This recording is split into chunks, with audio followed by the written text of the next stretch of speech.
detrás de las cámaras y los que están aquí presentes, doña Amparo, doña Carmen, doña Blanca, mi madre y mi familia, que estamos reunidos para seguir adorando a nuestro Dios, ahora escuchando su palabra. Vamos a abrir nuestras Biblias en el Evangelio de Mateo, capítulo 23, versículo 34.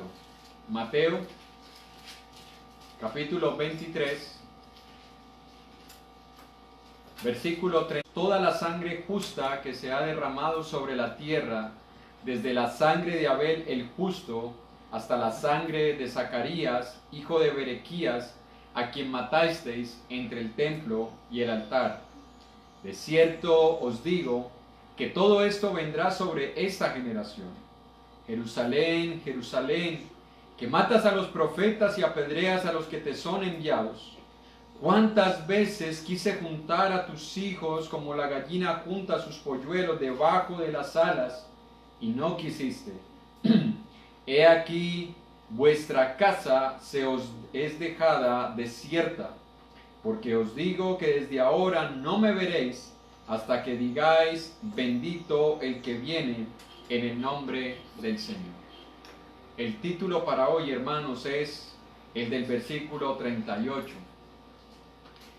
He aquí vuestra casa se os es dejada desierta. Hermanos, hermanas, ese es el tema que espero que estemos meditando hoy y que prestemos mucha atención, porque eso es lo que nos puede suceder. Así que vamos a orar para que sea Dios dirigiéndonos y que nos dé entendimiento para poder seguir el hilo de pensamiento de lo que la Escritura quiere transmitirnos. Oremos. Dios eterno, bendito y alabado Señor, tú conoces cómo nos encontramos en este momento. Sabes, oh Padre, cómo está nuestro corazón.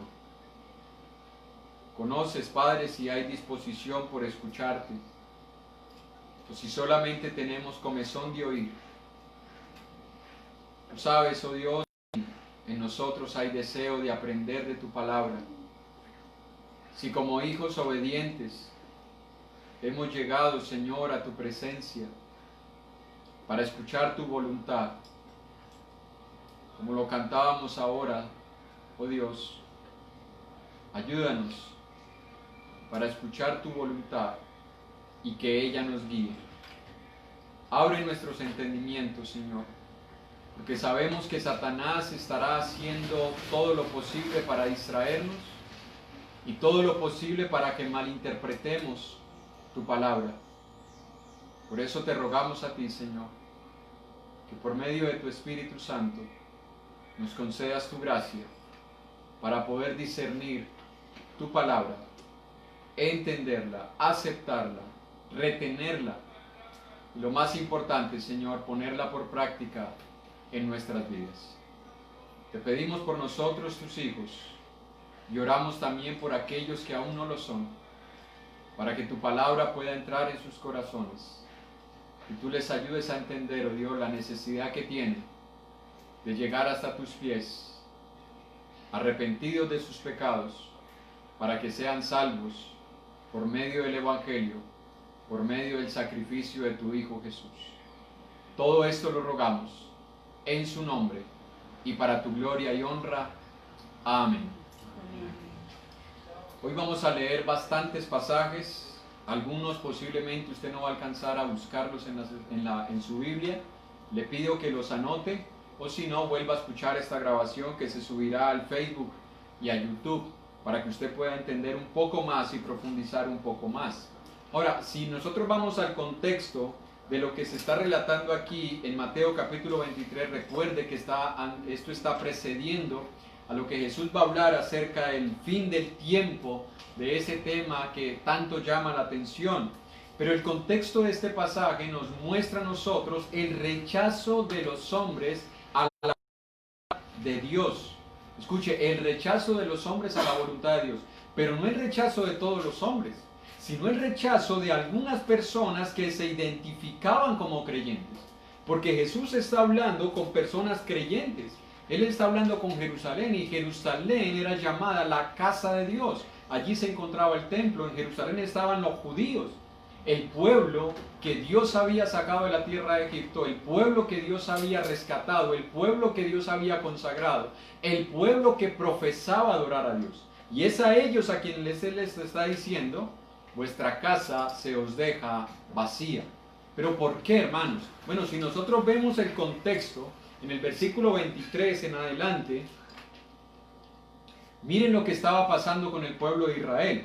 Versículo 23 al versículo 28, y ahí mismo del capítulo 23 dice: ay de vosotros, escribas y fariseos hipócritas, porque diezmáis la menta y el eneldo, el comino, y dejad lo más importante de la ley, la justicia, la misericordia y la fe. Esto era necesario hacer sin dejar de hacer aquello. Guías ciegos, que coláis el mosquito y tragáis el camello.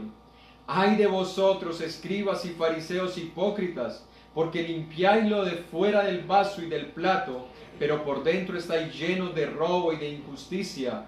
Fariseo ciego, limpia primero lo de dentro del vaso y del plato, para que también lo de fuera sea limpio.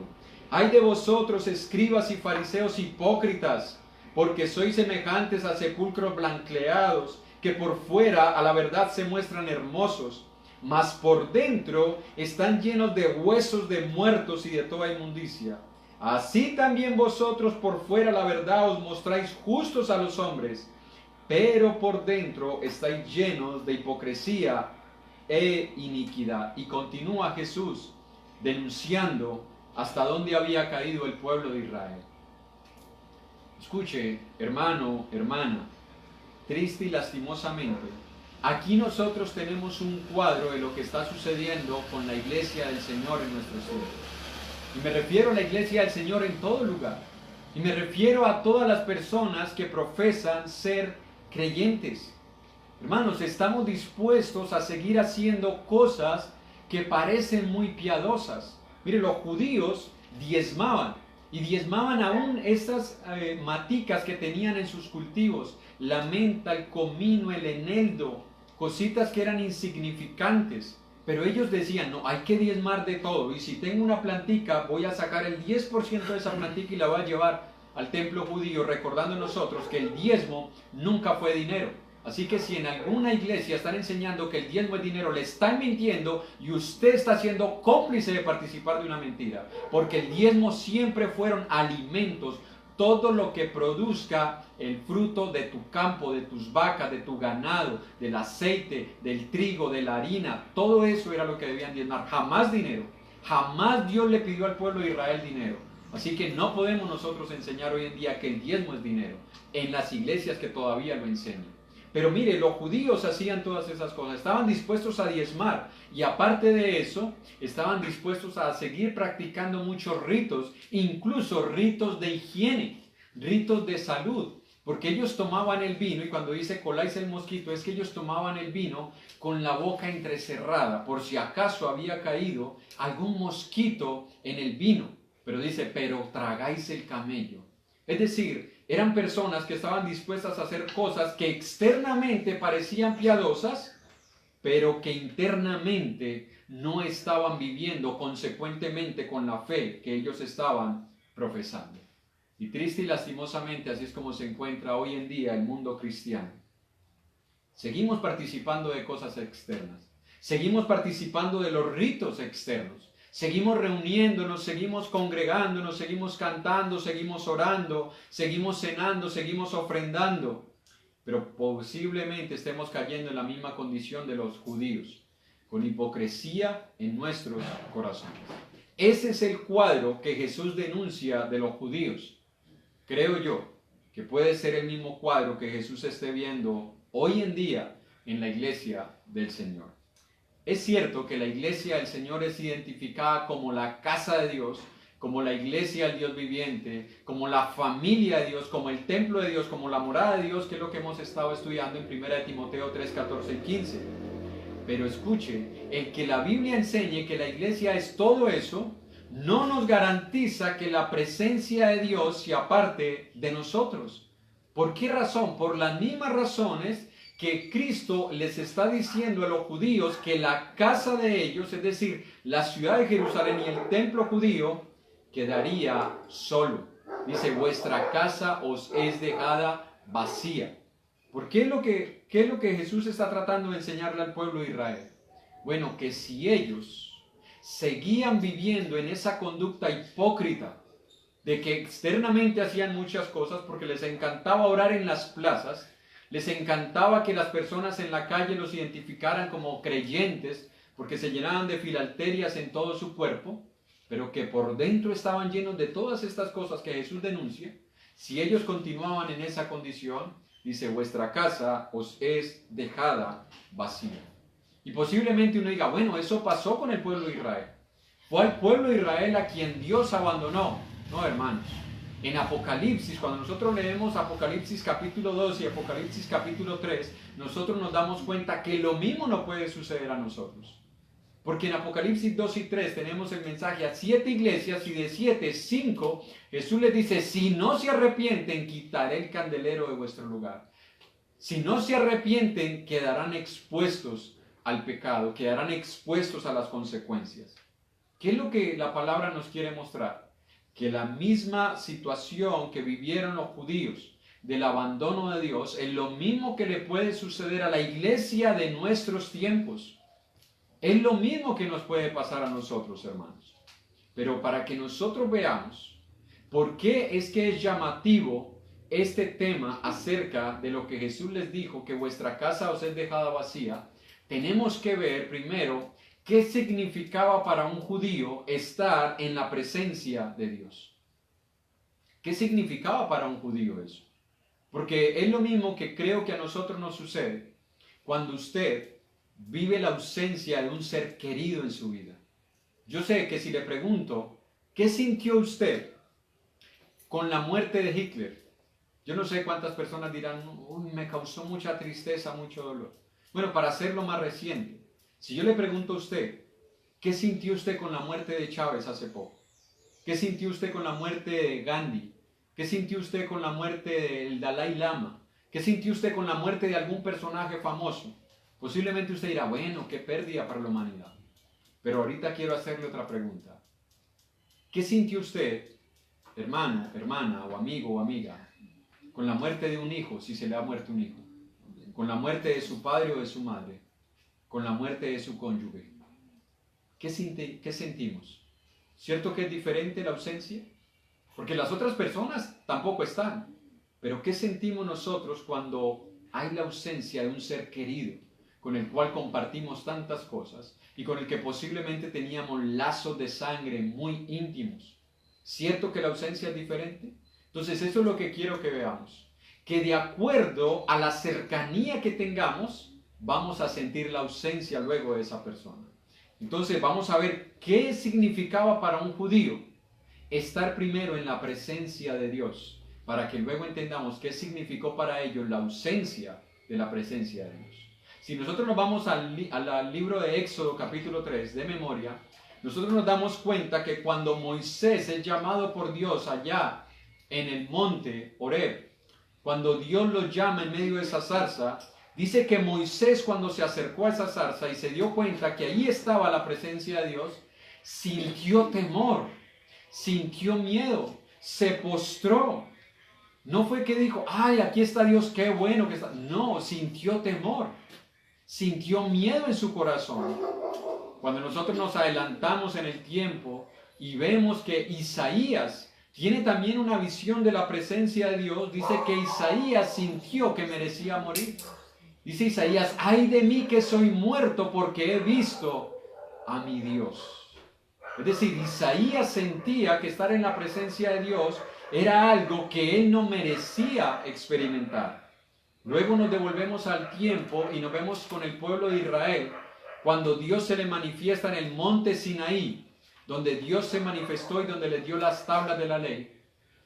Y vemos que Dios llenaba toda esa colina con un humo. Y dice que el pueblo, al escuchar la voz de Dios, sintió tanto temor. Escuchen lo que hicieron. Le dijeron a Moisés, Moisés, que Dios no hable con nosotros. Ve tú y habla con él, y luego tú ven y háblanos a nosotros. ¿Por qué? Porque el pueblo se llenó de temor al ver esa nube que manifestaba o representaba la gloria y la presencia de Dios.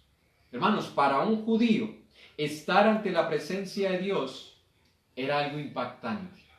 Tan impactante que en Éxodo capítulo 15, versículo 11, en ese cántico que nosotros tenemos allí, Éxodo 15, 11 dice: ¿quién como tú entre los dioses, oh Señor? ¿Quién como tú, majestuoso en santidad, temible en las alabanzas, haciendo maravillas? Escuche lo que se pregunta el escritor de este cántico: ¿quién como tú entre los dioses, oh Señor? ¿Quién como tú, majestuoso en santidad, temible en las alabanzas, haciendo maravillas? Y mire lo que pasó tiempo después, ya con la consagración del templo judío construido por Salomón en Primera de Reyes capítulo 8. Primera de Reyes capítulo 8, versículo 3 al versículo 11.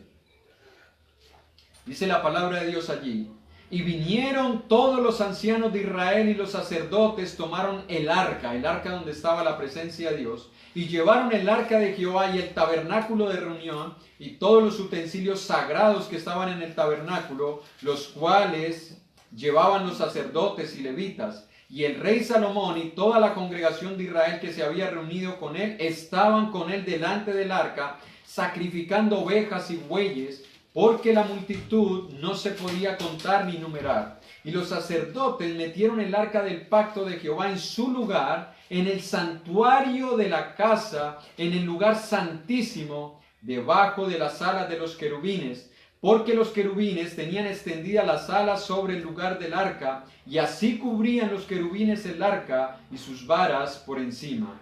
Y sacaron las varas de manera que sus extremos se dejaban ver desde el lugar santo que está delante del lugar santísimo, pero no se dejaban ver desde más afuera, y así quedaron hasta hoy. En el arca ninguna cosa había sino las 2 tablas de piedra que allí había puesto Moisés en Horeb, donde Jehová hizo pacto con los hijos de Israel cuando salieron de la tierra de Egipto. Y cuando los sacerdotes salieron del santuario, escuche lo que pasó: la nube llenó la casa de Jehová, y los sacerdotes no pudieron permanecer para ministrar por causa de la nube, porque la gloria de Jehová había llenado la casa de Jehová.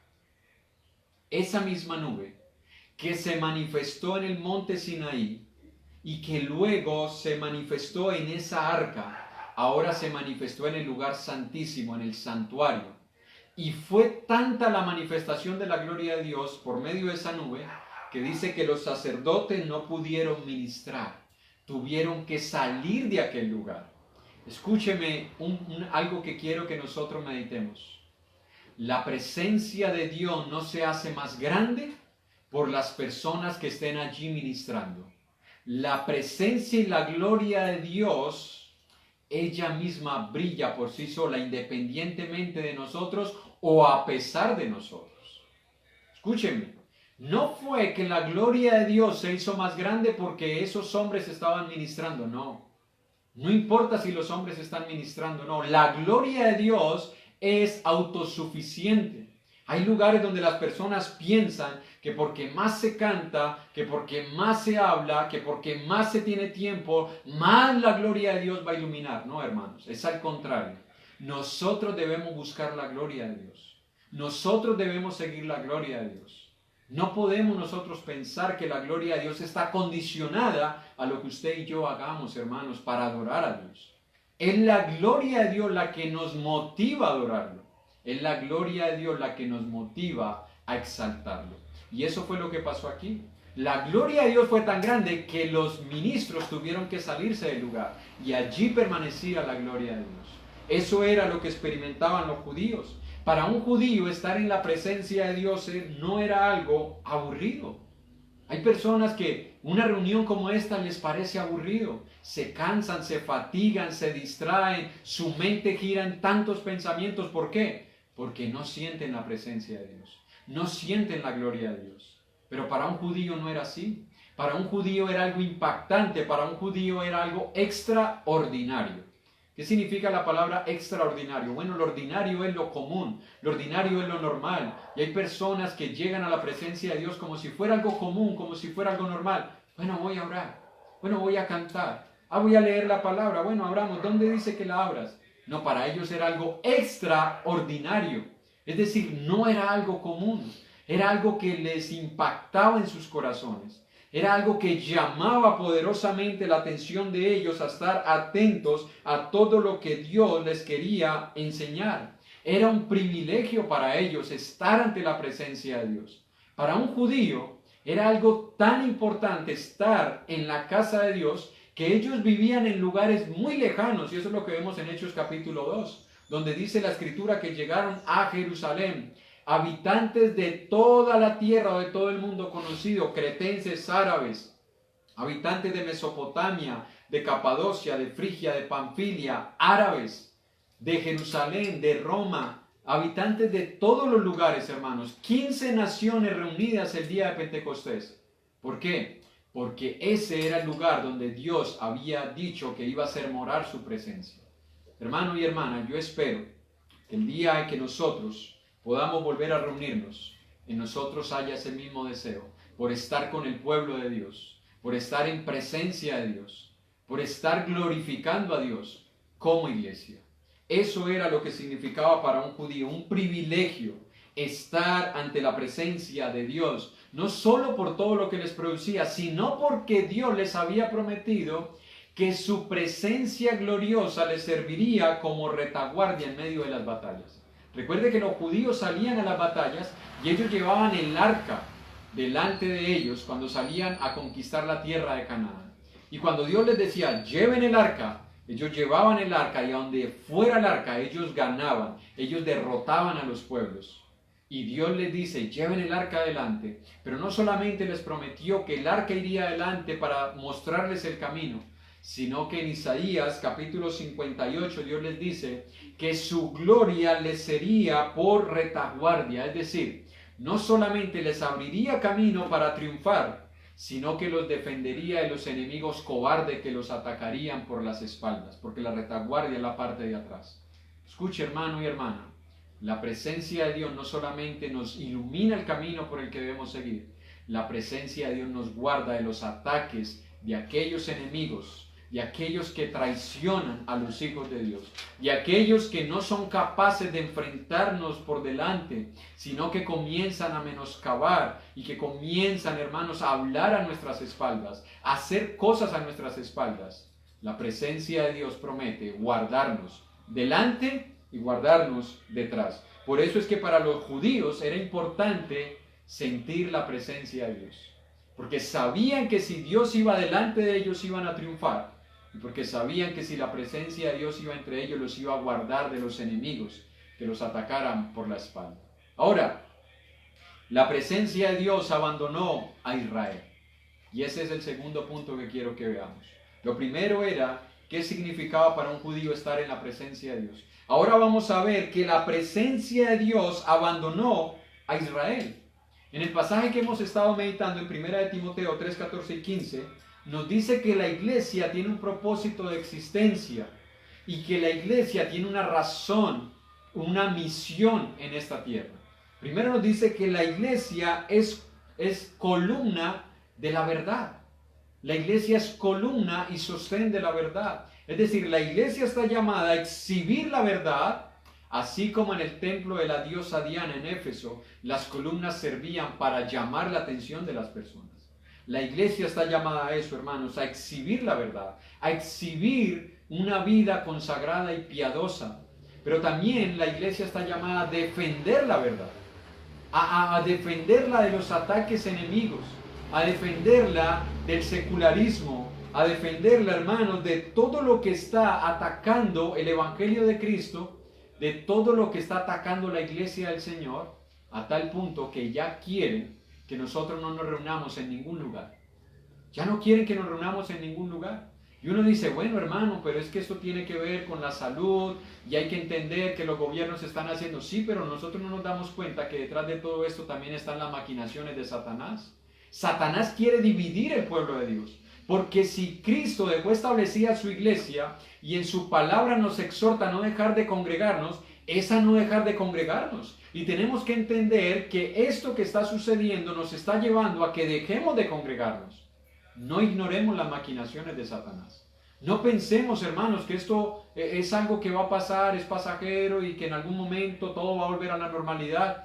Eso esperamos nosotros y confiamos en la gracia de Dios. Pero sabemos, hermanos, que tenemos que hacerle frente a todos los ataques de Satanás, que incluso puede utilizar los gobiernos y las leyes para impedir que la iglesia se reúna, así como pasó con la iglesia en el primer siglo, cuando el gobierno le prohibió a los cristianos reunirse. Pero ellos, en obediencia a Dios, se reunían en catacumbas, en cuevas, a escondidas, porque primero estamos llamados a obedecer a Dios antes que a los hombres.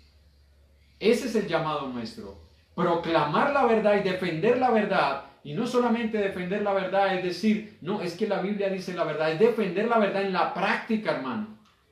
Y la verdad nos enseña que nosotros estamos llamados también a congregarnos. Así como los judíos se congregaban en el templo de Israel, porque era el lugar de reunión, así nosotros estamos llamados a congregarnos como casa de Dios. Ahora, ¿por qué Dios se alejó del templo de Israel? ¿Por qué Dios quitó su presencia del pueblo? ¿Por qué? Bueno, en Ezequiel capítulo 10, profeta Ezequiel, antes de Daniel, después de Jeremías, después de Lamentaciones, Ezequiel capítulo 10, versículo 15 al 19, dice la palabra de Dios: y se levantaron los querubines, este es el ser viviente que vi en el río Quebar, y cuando andaban los querubines, andaban las ruedas junto con ellos, y cuando los querubines alzaban sus alas para levantarse de la tierra, las ruedas tampoco se apartaban de ellos. Cuando se paraban ellos, se paraban ellas, y cuando ellos se alzaban con ellos, porque el espíritu de los seres vivientes estaba en ellas. Entonces la gloria de Jehová se elevó encima del umbral de la casa, y se puso sobre los querubines, y alzando los querubines sus alas, se levantaron de la tierra delante de mis ojos. Cuando ellos salieron, también las ruedas se alzaron al lado de ellos, y se pararon a la entrada de la puerta oriental de la casa de Jehová, y la gloria del Dios de Israel estaba por encima de ellos. Tal vez usted no entiende todo lo que se quiere decir aquí, pero lo que están mostrando aquí en esta visión que tiene Ezequiel es que la gloria de Dios reposaba en el lugar santísimo, ¿sí o no? Pero luego dice que la gloria de Dios salió del lugar santísimo y se puso en el umbral. El umbral quiere decir el techo del templo, de una de las puertas del templo. Pero luego dice que los querubines se alzaron sobre el umbral, es decir, más arriba del umbral. Y que cuando los querubines y las ruedas se elevaron, también la presencia de Dios que estaba encima de ellos se fue. ¿Qué es lo que nos está mostrando? Que la gloria de Dios estaba en el lugar santísimo, luego se puso en el umbral de la casa y luego se fue del templo. Posiblemente uno no vea todo esto aquí, pero es lo que nos quiere transmitir. ¿Y por qué nos quiere transmitir todo esto, hermanos? Porque aunque Dios les había prometido hacer morar su presencia en ese lugar para siempre, y escuche, Él utilizó la palabra para siempre, Él también les advirtió que si ellos eran desleales al pacto que había hecho con ellos, con ese pueblo, Él se apartaría y los abandonaría y los dejaría a merced de sus enemigos. ¿Cómo sabemos eso? Bueno, más adelante, en el capítulo 9 de Primera de Reyes, ahorita leímos el capítulo 8, ahorita vamos a leer el capítulo 9, versículos 5 al 9 dice: yo afirmaré el trono de tu reino sobre Israel para siempre, como hablé a David tu padre, diciendo, no faltará varón de tu descendencia en el trono de Israel. Mas si obstinadamente os apartareis de mí vosotros y vuestros hijos, y no guardareis mis mandamientos y mis estatutos que yo os he puesto delante de vosotros, sino que fuereis y sirviereis a dioses ajenos y los adorareis, yo cortaré a Israel de sobre la faz de la tierra que les he entregado, y esta casa que he santificado a mi nombre, yo la echaré delante de mí, e Israel será por proverbio y refrán a todos los pueblos. Y esta casa que estaba en estima, cualquiera que pase por ella se asombrará y se burlará y dirá: ¿por qué ha hecho así Jehová a esta tierra y a esta casa? Y dirán: por cuanto dejaron a Jehová su Dios, que había sacado a sus padres de tierra de Egipto, y echaron mano a dioses ajenos, y los adoraron y los sirvieron, por eso ha traído Jehová sobre ellos todo este mal. Escuche lo que pasó con el pueblo de Israel. Dios les dijo: yo voy a hacer morar mi presencia entre ustedes para siempre. Pero si ustedes obstinadamente se apartan de mí, yo los voy a cortar, yo los voy a dejar, yo los voy a echar. Escuche, Dios prometió hacer morar su presencia, pero había una condición. Si ustedes se apartan de mí, yo me voy a apartar de ustedes. Si ustedes se alejan de mí, yo me voy a alejar de ustedes. Escuchen, hay personas que piensan que cuando un creyente se aparta, Dios anda como un niño detrás de ellos llorando y rogando, como aquel animalito, como ese perrito que a veces las personas tienen y le pegan y el perrito corre detrás de ellos. No, ese no es Dios. Ese no es Dios. Me perdonan si a usted le predicaron ese Dios. Me perdonan si a usted le predicaron que Dios anda como un niño lagrimeando detrás de usted para que se arrepienta. No, ese no es Dios. Es todo lo contrario. Cuando yo me aparto de Dios, yo soy el que tengo que estar buscando a Dios con lágrimas en mis ojos y pidiéndole perdón. Porque yo soy el que ha pecado. Yo soy el que me ha apartado. Yo he ofendido a Dios, que es santo, puro. Yo soy el que tengo que buscar la presencia de Dios. Y eso fue lo que pasó con el pueblo aquí. Dios les dijo: si ustedes se apartan, yo me aparto. Si ustedes obstinadamente dejan mis mandamientos, yo me voy a alejar de ustedes y los voy a dejar. Y eso hizo Dios. Y dice: y les serán por proverbio a toda la tierra, que dirán: ¿acaso esto no era en el pueblo de Dios? ¿Usted no ha visto eso en la vida de muchos creyentes? Que durante un tiempo usted los vio y los veía prósperos, fructíferos espiritualmente, y de un momento a otro usted los vio tirados al mundo, al pecado, siguiendo sus pasiones carnales.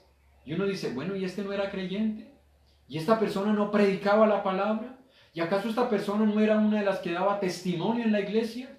Hermanos, el que usted y yo hoy estemos gozando de la presencia de Dios no garantiza que un día su presencia se aparte de nosotros. ¿Por qué? Porque nos volvemos obstinados y porque nos apartamos de Dios y comenzamos a buscar en el mundo lo que Dios siempre nos ha ofrecido, que es el deleite para nuestra alma. No el deleite de la carne, sino el deleite para nuestra alma. Ahora, aquí se nos trata de mostrar cuáles eran las causas por las cuales Dios los abandonó. Así que vamos a ver ese tercer punto, las causas del abandono.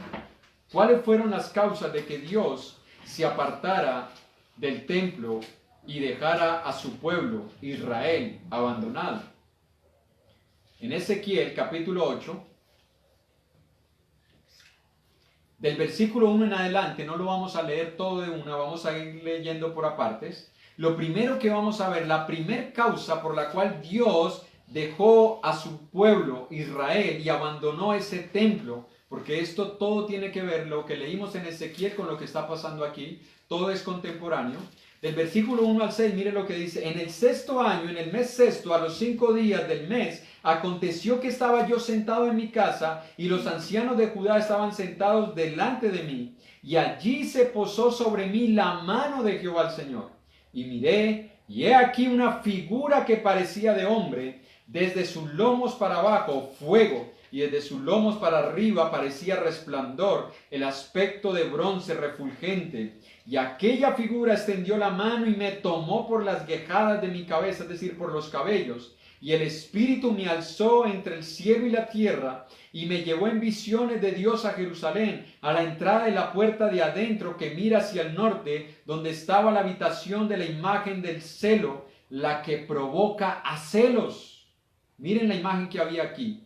Y he aquí, allí estaba la gloria del Dios de Israel, como la visión que yo había visto en el campo. Y me dijo: hijo de hombre, Alza ahora tus ojos hacia el lado del norte, y alcé mis ojos hacia el norte, y he aquí al norte, junto a la puerta del altar, aquella imagen del celo en la entrada. Me dijo entonces: hijo de hombre, ¿no ves lo que estos hacen?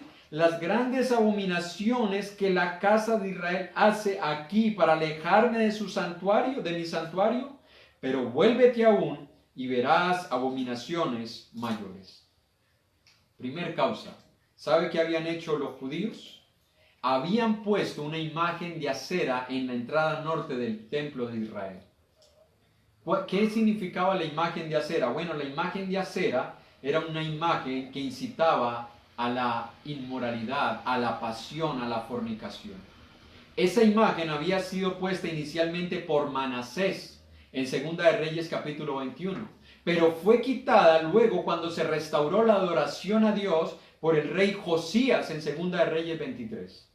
Es decir, ya ellos habían practicado el haber puesto una imagen de un ídolo, y un ídolo que incitaba a la inmoralidad, a la pasión sexual en el templo de Dios. Fue quitada por el rey Josías, pero escuche lo que pasó: no la destruyeron. No destruyeron la imagen. ¿Sabe qué hicieron con la imagen? La guardaron. Tiempo después la volvieron a colocar en la entrada norte. Y eso es lo que sucede muchas veces con nosotros. No destruimos los templos que tenemos en nuestros corazones. Los guardamos durante un tiempo. Los escondemos. Decimos que sí, que ya eso no va a tener ninguna relevancia en nuestras vidas.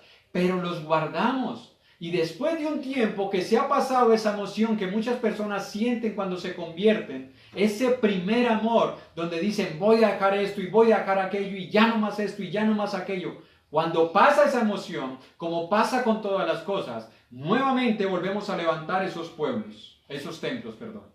Puede ser la pornografía, que durante un tiempo dijimos, ya no más pornografía, ya no vuelvo a ver revistas, ya no vuelvo a ver imágenes, ya no vuelvo a ver ni siquiera televisión, porque hasta en la televisión pasan pornografía. Y no vuelven a ver, pero después de un tiempo, nuevamente vuelve la televisión. Pasa también, hermanos, con la música. Muchas personas dicen, ya no más música y no vuelvo a escuchar esto y no vuelvo a escuchar aquello. Y incluso puede que jamás vuelvan a escuchar una emisora, ni siquiera para escuchar noticias, porque ahí también ponen música. Pero después de un tiempo vuelve nuevamente el corazón a inclinarse hacia la música. Puede que haya sido la vanidad en las mujeres o en los hombres. Ya no voy a ser más vanidoso, ya no voy a ser más vanidosa. Pero después de un tiempo vuelve la vanidad. Puede que haya sido la forma de vestir. Hay mujeres que desechan una forma de vestir y dicen, ya no más ropa apretada, ya no más cositas cortas, ya no más blusas escotadas. Pero después de un tiempo vuelven a sacar esa ropita que nunca botaron, que la tuvieron allí guardada durante mucho tiempo. Puede que sea el deporte, porque si el deporte me impedía adorar a Dios el primer día de la semana, entonces algunos dicen, si yo no puedo practicar el deporte, porque debo adorar a mi Señor, lo voy a hacer.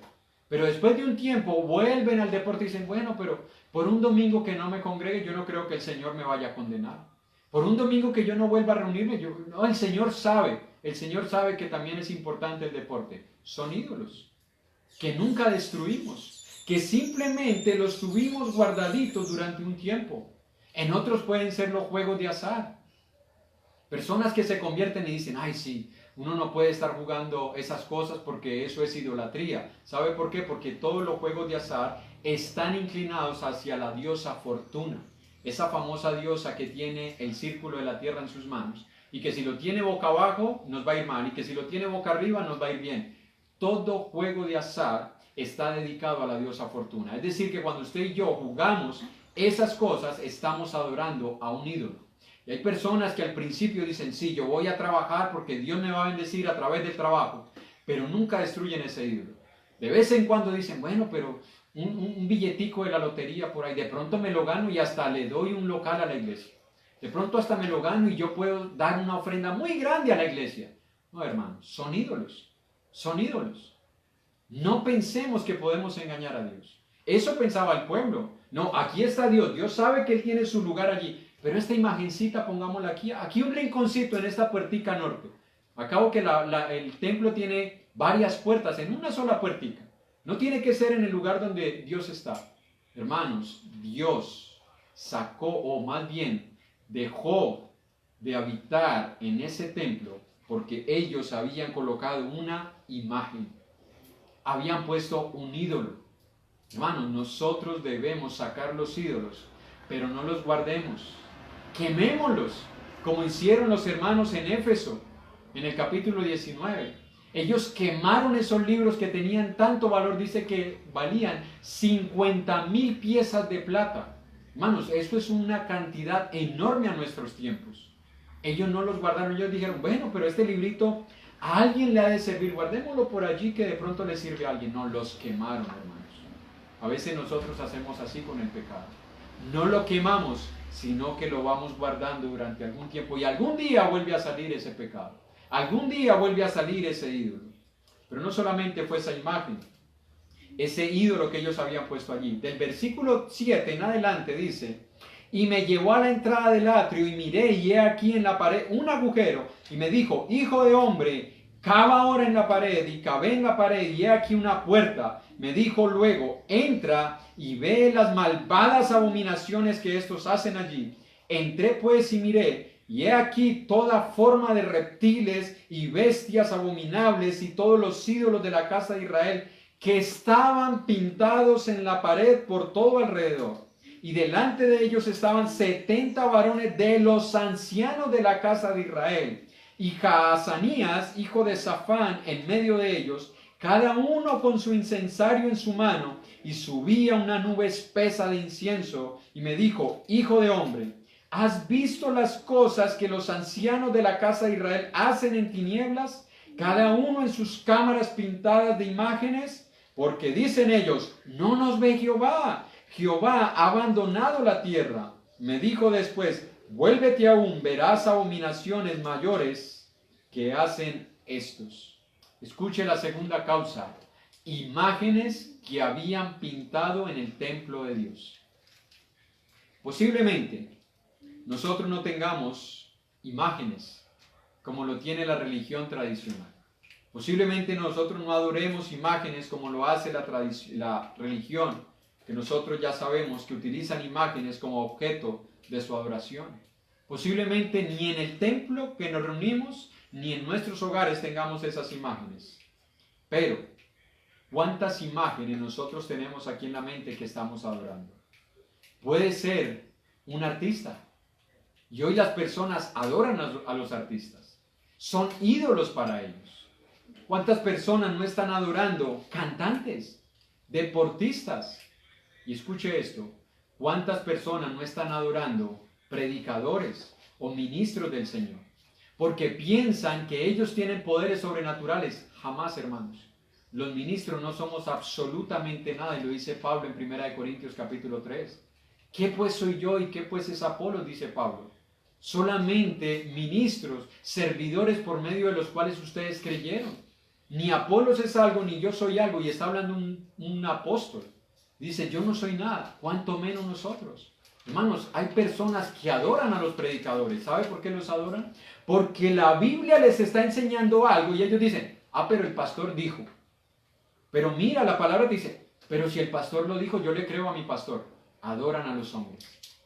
Las imágenes de los hombres son más fuertes que lo que Dios les pueda mostrar en su palabra. La palabra de un hombre tiene más relevancia en sus corazones que lo que Dios les pueda estar mostrando. Dios los quiere sacar del error, Dios les quiere mostrar la verdad y ellos siguen adorando a las imágenes de los hombres. Siguen a los hombres, siguen creyendo en la palabra de ellos, aunque Dios les está mostrando que aquello que les están diciendo es mentira. Pero no solamente pasa esto, hermanos. ¿Cuántos hijos nuestros están adorando cosas que no deben adorar? ¿Cuántos de nosotros como padres estamos adorando a nuestros hijos? Y escuchaba a un predicador que decía, hay padres que han hecho de sus hijos un objeto de su adoración. No consienten nada con los hijos. El hijo se equivoca, alguien le llama la atención, no me le diga nada al niño. Estamos adorando a nuestros hijos. ¿Cuántas parejas adoran? Es decir, ponen a su cónyuge por encima de Dios. Sí, el Señor les pide que hagan algo, pero su esposo les dice, no, no hagas eso, mira que podemos hacer esto otro. Prefieren escuchar la voz de su pareja que escuchar la voz de Dios. ¿Cuántos de nosotros estamos adorando la televisión? No podemos pasar un día sin ver televisión. No podemos pasar un día sin estar conectados a ver películas por las diferentes plataformas que hoy existen. Y no estoy diciendo que no podamos ver. Estoy diciendo es cuánto eso llama nuestra atención a tal punto que nosotros no podemos pasar ni siquiera un día sin verlo. Puede que incluso esa imagen seamos nosotros mismos y estemos más interesados por cuidar nuestra imagen que por cuidar la imagen de Dios. Estemos más interesados por lo que se dice de nosotros. Hermanos, ¿cuántas imágenes nosotros estamos adorando en nuestros tiempos? Nada, hermanos, puede estar por encima de Dios. No debemos y no podemos compartir nuestro corazón con absolutamente nada. Pero cuando lo hacemos, hermanos, no necesariamente lo hacemos en público. A veces adoramos imágenes en lo secreto. Mire lo que dice el versículo 12 que acabamos de leer. Y me dijo, hijo de hombre, ¿has visto las cosas que los ancianos de la casa de Israel hacen en tinieblas? Cada uno en sus cámaras pintadas de imágenes. Porque dicen ellos, no nos ve Jehová. Jehová ha abandonado la tierra. ¿Qué era lo que estaban haciendo estas personas? Dicen, bueno, Dios no se da cuenta de lo que yo hago. Y a veces nosotros tenemos objetos de nuestra adoración en nuestros corazones. Acá, donde creemos que nadie se está dando cuenta que estamos adorando cosas. Pensamos que nadie nos ve. Los hijos tienen música en sus dispositivos que las escuchan con audífonos puestos. Y eso es una lucha aquí en mi hogar. Yo no sé si en su hogar también lo es. Tenemos una lucha con nuestros hijos porque tienen música en sus objetos, dispositivos que escuchan creyendo que nadie se da cuenta. Ven imágenes donde creen que nadie se da cuenta. Vemos cosas pensando que nadie nos ve. Guardamos cosas en nuestros corazones pensando que Dios no nos está viendo. Hermanos, ¿sabe por qué hacemos eso? Porque hemos perdido el temor a Dios. Cuando yo pierdo el temor a Dios es cuando hago esas cosas. Porque yo pienso que Dios no existe, que Dios no es real. Que es solamente un objeto de mi imaginación, que lo hago desaparecer en el momento que yo voy a hacer cosas a escondidas. Eso es perder el temor a Dios. Eso era lo que hacía el pueblo de Dios en la casa de Dios. Estaban en la casa de Dios, decían, pero aquí Dios no nos ve. Dios no se da cuenta de lo que estamos haciendo aquí en lo secreto. Y a veces nosotros pensamos cosas. A veces nosotros sentimos cosas. Y hacemos cosas acá en lo íntimo de nuestro ser. Pensando que Dios no se está dando cuenta de lo que estamos haciendo. ¿Cuál es el llamado de parte de Dios para nosotros, hermanos? El de Filipenses capítulo 1, versículo 27. Este es el llamado de Dios para nosotros. Filipenses capítulo 1, versículo 27. Solamente que os comportéis como es digno del Evangelio de Cristo. Escucha, hay una manera digna de comportarnos y hay una manera indigna de comportarnos. Mire cuál es la manera digna de comportarnos, para que ya sea que vaya a veros o que esté ausente, oiga de vosotros que estáis firmes en un mismo espíritu, combatiendo unánimes por la fe del Evangelio. ¿Qué es lo que les dice Pablo a los hermanos? Miren, yo espero que ustedes tengan un comportamiento de tal manera que sea que yo esté o que no esté, que ustedes son leales a Dios. Ese es el comportamiento que debe tener un creyente. Esa es la manera digna de comportarnos como cristianos. Que hermanos, no necesitemos estar rodeados de otras personas para comportarnos con lealtad.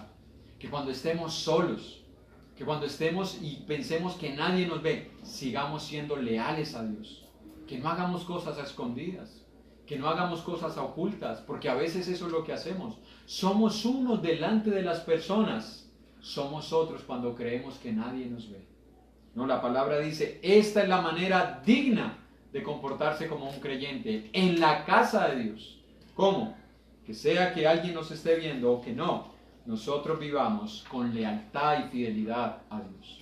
Pero escuche ahora la tercera causa por la cual la presencia de Dios se alejó de ellos. Versículos 14 y 15 de Ezequiel capítulo 10.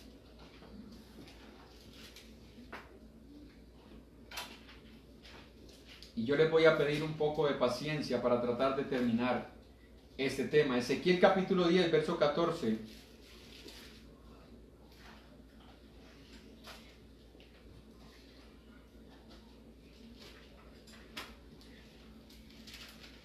Perdón, estamos en Ezequiel, capítulo 8, versículo 14 y 15.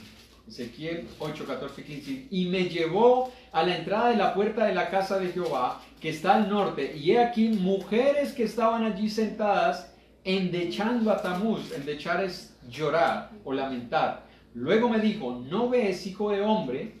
Vuélvete aún, verás abominaciones mayores que estas. ¿Usted sabe quién era el dios Tamuz? Era el dios de la vanidad. ¿Quiénes estaban llorando por el dios Tamuz? Las mujeres. Escuchen, las mujeres en el templo de Israel. Parece increíble, pero hay muchas mujeres que todavía siguen en el ídolo de la vanidad. Parece increíble, pero todavía hay mujeres creyentes, hijas de Dios, que están más preocupadas por cómo se ven externamente que cómo las ve Dios internamente. Se ocupan mucho de su cabello, de su piel, de su vestido, de las uñas, las pestañas, el calzado, la figura, la silueta. Y escuchen, no estoy diciendo que eso está mal. No me malentiendan, no me malinterpreten, porque si Dios le ha dado gracia y belleza, dele gracias a Dios. Pero escuche, el punto es este: preocuparnos más por cómo nos vemos externamente que cómo nos vemos internamente. Hay mujeres que se preocupan más por cómo se ven en su apariencia física que cómo las está viendo en su interior. Porque la palabra enseña una forma de que las mujeres se deben ataviar, de un espíritu afable y apacible, de una forma de hablar prudente, de una forma de ser sujeta a su esposo, de una forma de hablar sabia, del respeto a su esposo y a sus hijos, del vocabulario que se utiliza, de la sujeción al hogar, de su responsabilidad en su hogar, del testimonio que le está dando a los incrédulos, de la forma en la que está criando a sus hijos. Hermanos, hermanas, ¿se está usted preocupando por esas cosas internas? ¿O le importa más su imagen en el Facebook, en el Instagram, cómo salgan las fotos? ¿O se está preocupando usted también por cumplir todas estas obras que dice la palabra de Dios? Son obras que las hacen a ustedes hermosas y atractivas, posiblemente no para todos los hombres, pero sí para Dios, sí para su esposo. Porque si usted es una mujer que teme a Dios y que vive de acuerdo a la voluntad de Dios, usted agrada a Dios y agrada también a su esposo, agrada a sus hijos. Usted será como la mujer de Proverbios 31, que será alabada por su esposo y por sus hijos. ¿Cómo está usted conduciéndose, hermano, en la casa de Dios? ¿Está preocupada por la vanidad? ¿Está preocupada por cómo la ven ahora en las reuniones de Zoom? ¿O está preocupada por cómo la ve Dios cuando usted llega a esas reuniones? Porque hay mujeres que llegan a esas reuniones alteradas, disgustadas, pero prenden la cámara y una sonrisa de oreja a oreja. Ah, ya se pasó todo. Manas, eso es hipocresía. Eso es hipocresía. Que prefiramos vernos mejor delante de una cámara que cómo nos está viendo Dios en nuestro interior. Pero no solamente era esto lo que hacían, sino que mire lo que había pasado en los versículos 16 al 18. Y me llevó al atrio de adentro de la casa de Jehová, y he aquí junto a la entrada del templo de Jehová, entre la entrada y el altar, como 25 varones, sus espaldas vueltas al templo de Jehová, y sus rostros hacia el oriente, y adoraban al sol, postrándose hacia el oriente. Y me dijo, ¿no has visto, hijo de hombre? Es cosa liviana para la casa de Judá hacer las abominaciones que hacen aquí. Después que han llenado de maldad la tierra, se volvieron a mí para irritarme. He aquí que aplican el ramo a sus narices, pues también yo procederé con furor. No perdonará mi ojo ni tendré misericordia, y gritarán a mis oídos con gran voz, y no los escucharé. ¿Qué significaba esto? Que le habían dado la espalda al templo de Jehová y estaban adorando al sol. Recuerden que los judíos estuvieron esclavizados en Egipto durante 430 años. ¿A quién adoraban los egipcios? Al sol. Ellos adoraban al sol. ¿Qué fue entonces lo que estaba pasando con el pueblo de Israel en la casa de Dios? Que ellos habían seguido influenciados por las religiones falsas de la tierra donde habían habitado. Ahora eran el pueblo de Dios, pero no se habían despojado de las religiones falsas. Y hay personas que profesan ser ahora creyentes, miembros de la iglesia del Señor, pero no se han despojado de las religiones tradicionales. No se han despojado de sus ídolos. Dicen ser cristianos, pero siguen teniendo ídolos, siguen teniendo imágenes en sus hogares. Dicen ser cristianos, pero no se han despojado de esa religión falsa de la cual el Señor los rescató. Y siguen creyendo que hay todavía personas que tienen el poder de hacer milagros. Siguen creyendo que hay personas que todavía tienen el poder de revelar la voluntad de Dios. Siguen creyendo en que hay personas que tienen poderes sobrenaturales que ya la palabra de Dios enseñó que tenían un propósito y tuvieron un final, según 1 Corintios capítulo 13. Pero siguen trayendo esa religión falsa. Y son las personas que dicen, a mí la verdad no me interesa dónde me congregue. Para mí lo importante es que se hable de Dios. Si se abre la Biblia, si se cantan alabanzas, para mí eso es lo más importante. Eso es lo que pensaban también los judíos. Ellos salieron de esa religión falsa que era la adoración al sol. Ahora estaban en la casa de Dios, pero seguían adorando al sol. Es decir, sabían que eso era una idolatría, sabían que era una mentira, pero seguían practicándola. Y hay personas que llegan a la iglesia del Señor y todavía siguen así. Siguen atados a esa religión falsa. Siguen creyendo en tantas mentiras que les enseñaron.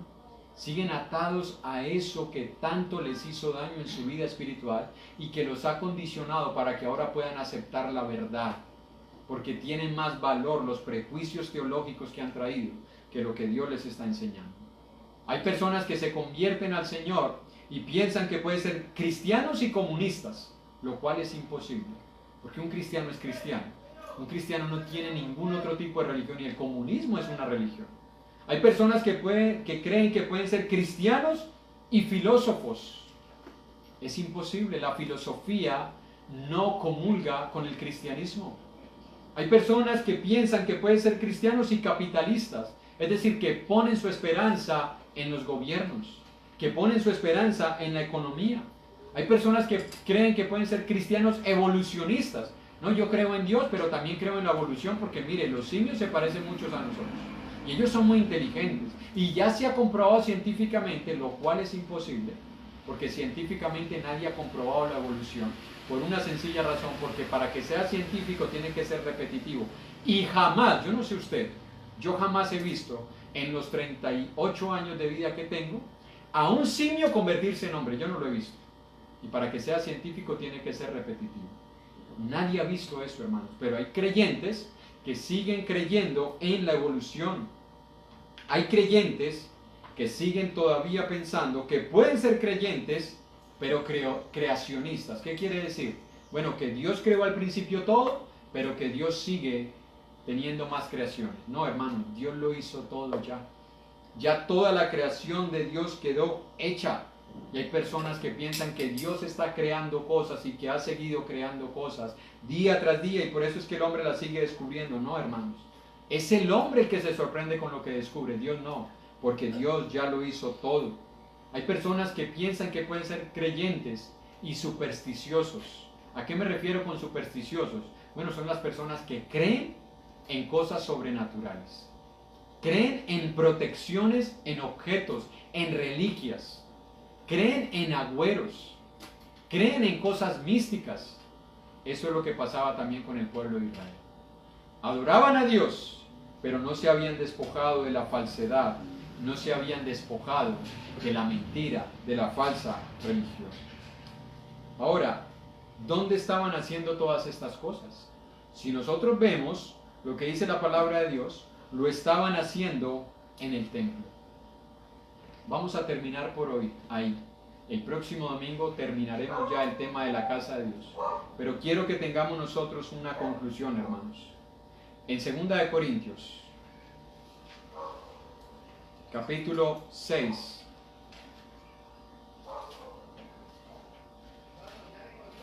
Segunda de Corintios, capítulo 6. Recuerde dónde iniciamos, lo que significaba para un judío estar en la presencia de Dios, lo que la palabra nos enseña que ahora nosotros somos como iglesia, la casa de Dios, lo que le sucedió al pueblo judío, que Dios los abandonó por la idolatría. Y mire lo que nos dice 2 Corintios capítulo 6, a nosotros, hermanos, a nosotros, 1000 años después de que se les habló al pueblo de Israel, cuando ya está la iglesia establecida, mire lo que se nos dice a nosotros. Versículo 14 en adelante. No se unan en yugo desigual con los incrédulos, porque ¿qué compañerismo tiene la justicia con la injusticia? ¿Y qué comunión la luz con las tinieblas? ¿Y qué concordia Cristo con Belial? Belial es un nombre que se le da a Satanás. ¿O qué parte el creyente con el incrédulo? ¿Y qué acuerdo hay entre el templo de Dios y los ídolos? Porque vosotros sois el templo del Dios viviente, como Dios dijo, habitaré y andaré entre ellos y seré su Dios, y ellos serán mi pueblo. Por lo cual, salid de en medio de ellos y apartaos, dice el Señor, y no toquéis lo inmundo, y yo recibiré, y seré para vosotros por padre, y vosotros me seréis hijos e hijas, dice el Señor Todopoderoso. Así que, amados, y esta es la invitación de Dios para todos nosotros, los que profesamos ser hijos de Dios, los que decimos que hemos conocido la verdad. Así que, amados, puesto que tenemos tales promesas, limpiémonos de toda contaminación de carne y de espíritu, perfeccionando la santidad, la vida práctica en el temor de Dios. Hermanos, hermanas, la palabra nos dice que somos la casa de Dios, pero eso, hermanos, no es una garantía para que la presencia de Dios nos pueda abandonar. El llamado de parte de Dios es: no se unan en yugo desigual con los incrédulos, no participen de las obras del mundo, de las obras pecaminosas, no participen de las falsas religiones, límpiense de toda contaminación de carne y de espíritu, es decir, de lo que hacemos y de lo que creemos. Limpiémonos, dice la palabra de Dios. Perfeccionemos la santidad. No es, hermanos, para que nosotros nos acomodemos al nivel espiritual que tenemos hoy ya. Porque hay personas que dicen, bueno, yo ya soy cristiano y eso es lo importante. Y yo voy a la iglesia, los domingos voy. No, el Señor no quiere que nosotros pensemos que el cristianismo es solamente asistir a una reunión el primer día de la semana. Es perfeccionar la santidad práctica día tras día, día tras día. Así como lo acabamos de ver ahorita, no teniendo ídolos en nuestro corazón, no inclinados a la vanidad, no inclinados a la pornografía, no inclinados a la inmoralidad, no inclinados al secularismo, no inclinados, hermanos, a ninguna filosofía de vida que quiera suplantar la verdad de la palabra de Dios. Si usted y yo queremos vivir en santidad, el único libro que nos enseña cómo hacerlo es la palabra de Dios. Si usted no obedece lo que dice aquí, no importa lo que hagamos, no podemos agradar a Dios. No lo podemos agradar. Hay personas que piensan que agradan a Dios porque hacen alguna que otra cosa buena. No, hermanos. Recuerden lo que meditamos hace unos días.